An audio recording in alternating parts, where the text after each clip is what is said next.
I greet you all in the matchless name of our Lord and Savior Jesus Christ. This evening, I would like to read a passage from the Gospel according to Saint Luke, 10th chapter, 38th verse. As Jesus and his disciples were on their way, he came to a village where a woman named Martha opened her home to him. She had a sister called Mary who sat at the Lord's feet listening to what he said.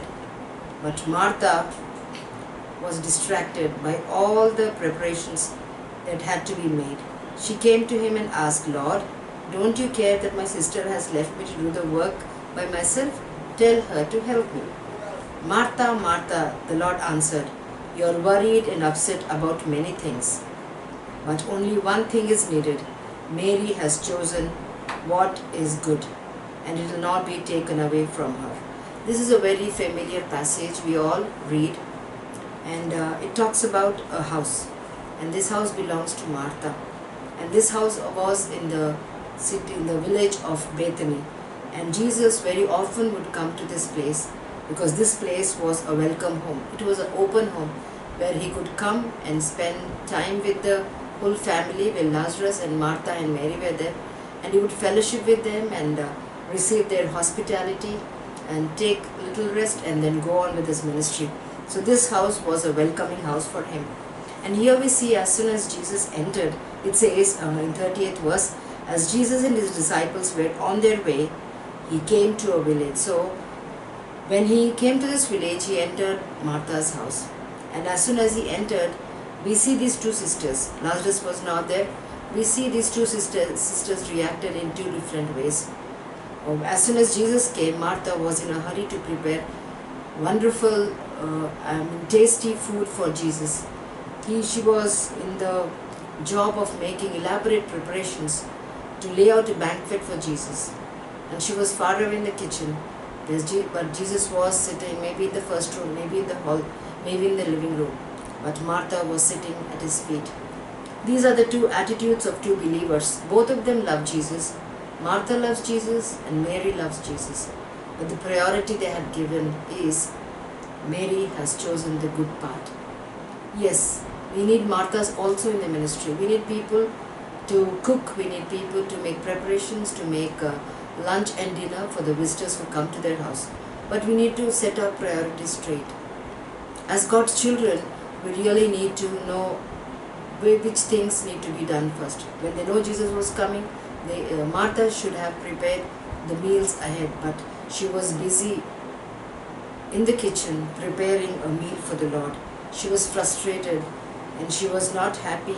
She was distracted, and she was like, in a frustrated note, came to the Lord and complained, when she is far away from the feet of the Lord, when she is far away from the fellowship of the Lord. Remember, when Jesus is sitting in the first room or the living room, Mary was sitting at his feet. She was very close to the Lord.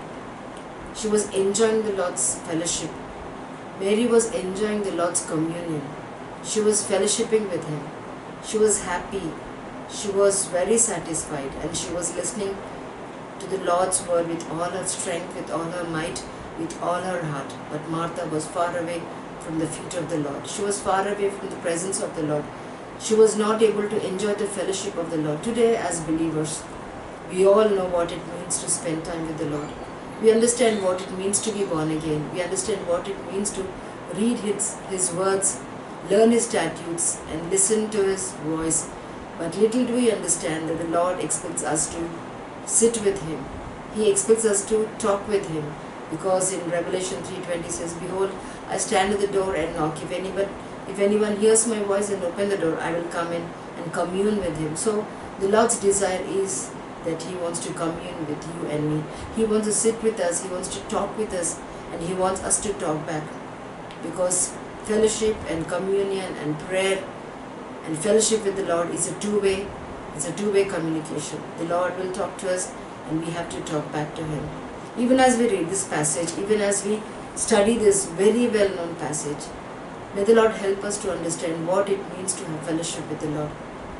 Are you happily sitting in the Lord's presence? Are you really with contentment sitting in the Lord's presence? Are you sitting with the Lord and listening to every word He is uttering? Remember, in the house of Bethany, That's exactly what Mary was doing. But Martha was far away from the Lord. She was not able to sit in his shadow. She was not able to sit at his feet because she was frustrated. She was so worried about the various arrangements she needs to do.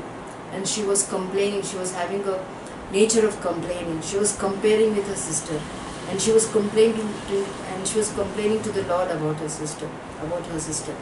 So today, even as we read this passage, may the Lord help us to understand what it means to have fellowship with the Lord. Even as we dwell on the same thought, let us just turn to John 20th chapter, 19th verse. The situation is where the Lord Jesus has risen from the dead and he was appearing to his disciples. The situation is John 20th chapter 19th verse. The situation is where the Lord wants to fellowship with his disciples, and Judah, we all know Judah Iscariot, by the time he was dead, that he committed suicide, and Thomas was not here. There were only 10 disciples. And on that evening when Jesus came, the first day of the week, that is Sunday evening, when the disciples were together, when the doors locked for fear of the Jews, Jesus came and stood among them and said, "Peace be with you." After he said this, he showed them his hands and side. The disciples were overjoyed when they saw the Lord. The situation is where Thomas is not in this crowd. There were only 10 disciples. And remember, the point is, when you are far away from the Lord, when you don't fellowship with the Lord, when you are not a part of his fellowship, we tend to lose many things like Martha. Okay? Thomas was not there in this situation. So when the Lord came, what did Thomas lose? He lost the fellowship of the saints. He lost the fellowship. And when these 10 disciples were sitting and fellowshipping, the Lord appeared. The Lord Jesus came and stood among them and said. So what did Thomas lose? Because he was not a part of this fellowship. When he didn't come to this fellowship, when he was not communing with the saints, what all did he lose? He lost the fellowship of the saints. And what is the second one he lost? He lost, and the Lord said, "Peace be with you." When the Lord uttered these words, he made sure that the disciples understood that he wanted his disciples to be blessed by the peace.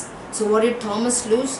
Because he didn't come for this fellowship, and he lost the fellowship with the Lord, he lost the peace which the Lord was giving. And after this, the Lord said, after he had said this, he showed them his hands and feet, his hands and side. The disciples were overjoyed when they saw the Lord. Again he said, "Peace be with you. As the Father has sent me, I am sending you." So the Lord is commissioning the disciples to go and witness. So what did Thomas lose? What is the third one which is Thomas lost? He lost the job or the ministry which the Lord was assigning to the 10 disciples. So there are many demerits when you miss on meeting the Lord or missing the fellowship. And what did Thomas lose? The fourth one, he lost. Receive the Holy Spirit. And when he had breathed on them and said, "Receive the Holy Spirit," because the Lord, when he was just about to leave, when he was about to disappear from there, he gave them the power of the Holy Spirit. So what did Thomas lose? The fifth one, he lost the power which the Lord was giving. So even as we try to understand this passage, there are different things we lose when we are far away from the Lord, when we do not fellowship with him, like how Mary chose the good part. May the Lord help us to really choose the good part every day, 24/7. May the Lord help us to spend time with the Lord, because that's exactly what the Lord expects from us. It has to be a non-ending fellowship with the Lord. Today, all along, even from Genesis 1st chapter to Revelation 22nd chapter, the only desire of the Lord is that he wants to sit with us, he wants to talk with us, he wants us to talk back, and he wants us to enjoy his fellowship. And that's exactly what Maria was doing. But Martha was not fellowshipping. She was more worried about the worldly things. She was more worried about the different things which distract her from sitting at the feet of the Lord. Today, even as we dwell on this small passage, may the Lord help us to make a good decision like Martha did, like Maria did. What did she do? What did Mary do? She chose the good part. There are beautiful things in the Bible which are very good for us, because the Lord says, The Bible says the Lord is good at all times. Such a wonderful God. He's such an awesome God. He's such a God in majesty and is worshipped. Holy, holy, holy is the Lamb. He's seated on the highest throne, and what He does from there is good for His children. Today, even as we think about this thing which Mary has chosen, that which is good. Mary has chosen the good part. May the Lord help us to choose. Thomas never made a decision to be in fellowship with the saints. And that's the reason he lost 5 things. Martha also lost 5 things. She was not able to enjoy the Lord's presence. She was frustrated, complaining, and all along very, very agonizing. No? So may the Lord help us to choose the good part like Mary.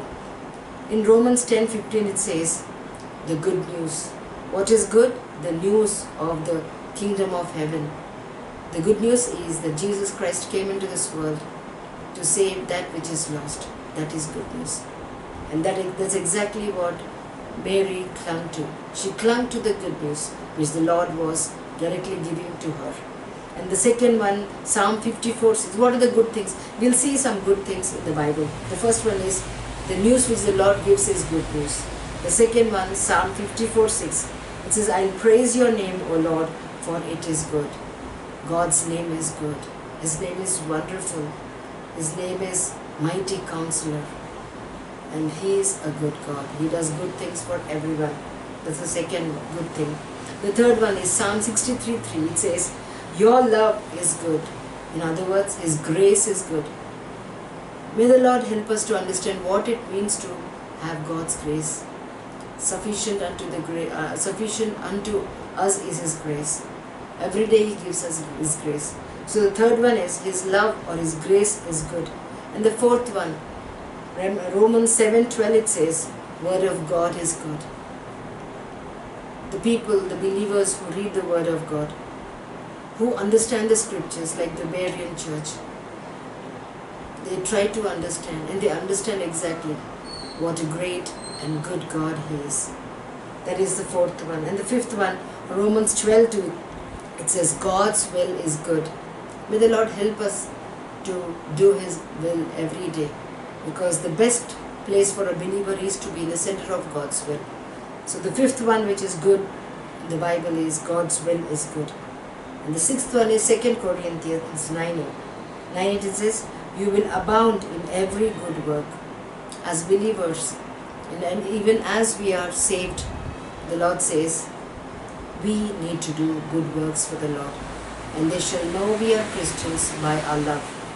Even if we can show this world the love which God has shown toward us, this world will be a different place. That's the sixth one. What does it say? We need to, as believers, we need to do good things. And the last and the seventh one is Proverbs 11:23. The desire of the righteous is good.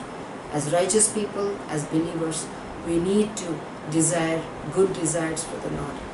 So even as we think about this family, may the Lord help us to be like Mary, who chose the good part.